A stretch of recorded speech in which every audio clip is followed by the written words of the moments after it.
Well, hey there, Internet people, and welcome back to Greenwing Gaming. Today, we have the first in what will hopefully be a long tradition of Monday hobby discussion videos. And seeing as it's the first video, I figured we'd start with a topic that's going to be most helpful to beginners in the hobby, but definitely something I've seen veteran players struggle with, and that is how to pick your first faction, or your next faction, or rather, how to figure out what army you're going to play in Warhammer. Like I said, it's something I've seen a lot of players struggle with. I struggled with it a lot in my early days in the hobby, and eventually I did come up with a kind of process to narrow down my options, mostly because there's too many.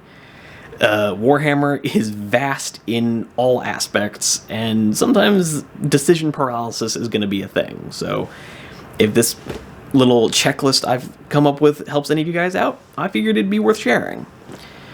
But before we get into that, I would like to remind you guys that I'm just getting started out on YouTube, so if you could maybe hit the like button, maybe consider subscribing, and it all helps us praise the algorithm, and I'd really appreciate it. But with all that self-promotion stuff out of the way, let's just get into it. So, we're going to start this video with a bit of a disclaimer, then we're going to actually talk about the process of picking a faction, and we're going to finish things up by talking about the first steps to collecting your faction once you've picked it. So, let's start by getting some of the obvious stuff out of the way. Why is it important to pick just one faction? Why is it important to play just one army? The answer is pretty simple. Warhammer be expensive. You know, look, Games Workshop is not going to be cutting their prices anytime soon. And if you end up dabbling between a bunch of different factions, don't get me wrong, you're still going to end up with a bunch of super cool models.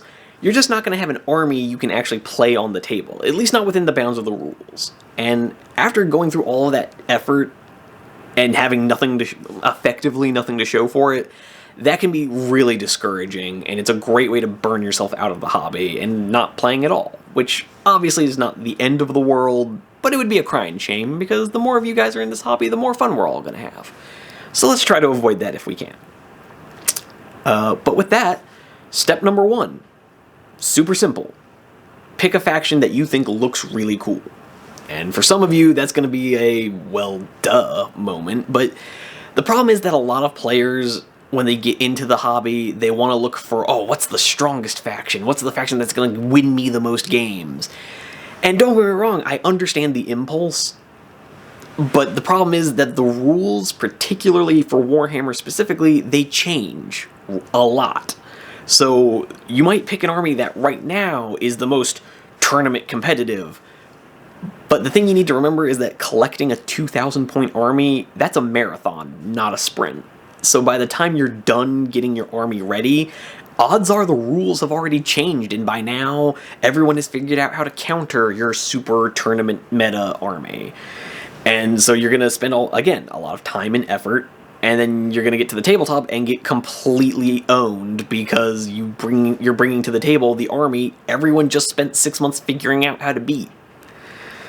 So don't play to the meta, don't collect to what's strongest right now, because it's not going to be strong a year from now. Collect what you think looks cool. Like I said, you're going to spend more time looking at this than playing this. It's that simple.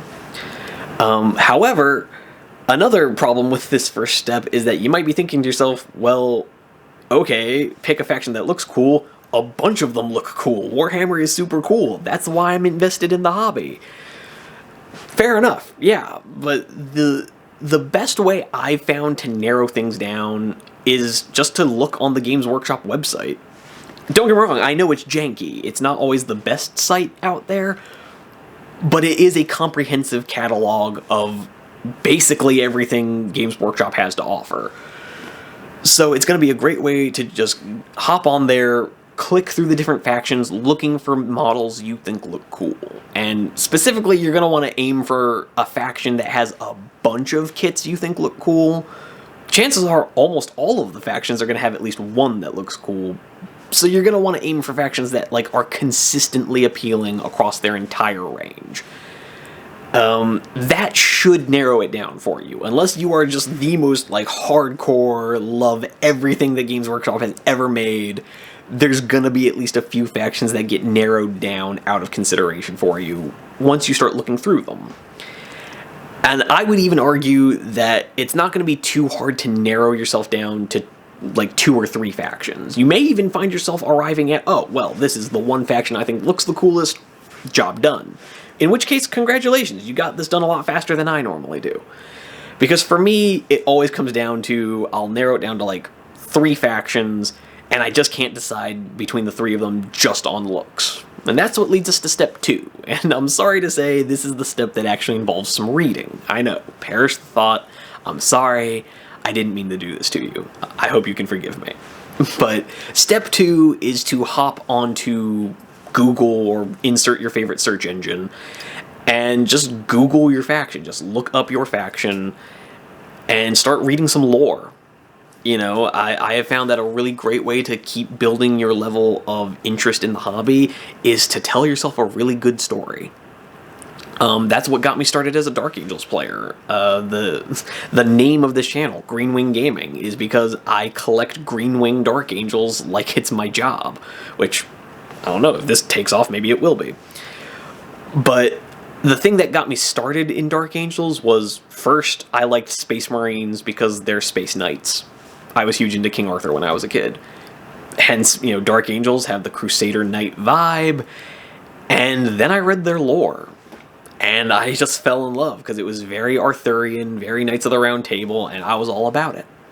And I've been collecting them for 20 years now. If you can tell yourself a good story about your faction, you're going to have a lot more fun building your models. And honestly, by the time you get to the end of step 2, I have a hard time believing you're still going to have any trouble picking just one faction. There are going to be plenty of factions that you think look cool, but I would bet dollars to donuts that you're going to pick just one faction that is both looking cool and tells you a great story. And there you've arrived at your faction. It's a simple 2-step process. If some of this seemed a bit obvious to you, then congratulations, you're smarter than I am. In which case you can just point and laugh at the nerd on the internet. That's what the comment section is for. But maybe this helped some of you out there, and I certainly hope it did. But now that we've talked about how to pick your faction, let's talk a little bit about how to get started in actually collecting your faction. And I'm sorry to say that the first step in that also involves a little bit of reading. I would say that the first thing you should do once you've picked your faction is get the rulebook for them. You know, get your codex for your faction and give that a read. That's going to give you a little bit more of the lore. It's going to give you a lot of great artwork ideas. That way you're not buying a bunch of minis, then looking at some pictures of the minis and think, oh wow, I wish I'd bought that, because it looks really cool. The rulebook will serve as a really solid guide to give you an idea of what your paint scheme is going to look like, or what units can really look cool for your faction, and you're just going to learn about what fits the theme of your army the best. Obviously, you can completely disregard the theme if you want, but the codex is going to help you out either way. You're going to get a good idea of the rules, the lore, and yeah. Like I said, rulebook, really easy way to get started. Sorry, frog in my throat. But yeah, the next step, once you've picked a rulebook, or bought the rulebook, don't know why I said that, once you've got your rulebook and you figured out what you want to start collecting, I would recommend starting with the characters, because I'm not aware of any faction in Warhammer that doesn't need characters, that can just completely disregard them. That's not a thing. Regardless of the faction you pick, you're going to need at least some characters, and once you get started with the characters, you know, it's a low bar of effort to get your first model out of the way. You're gonna, you get your character, it's a single mini, you paint it up, and you figure out what works for you, how difficult the process is, and it gets you an idea of what you're in for with the rest of the faction. And that way you can perfect what you're doing on a less expensive model, and one that's gonna take up less of your time. So yeah, that's what I do when I'm first starting out with a faction, is I collect the characters one at a time, I paint them up, and once I feel like I've got a pretty good handle on the paint scheme and what I'm in for, then I start looking for troops choices, fast attacks, that kind of stuff.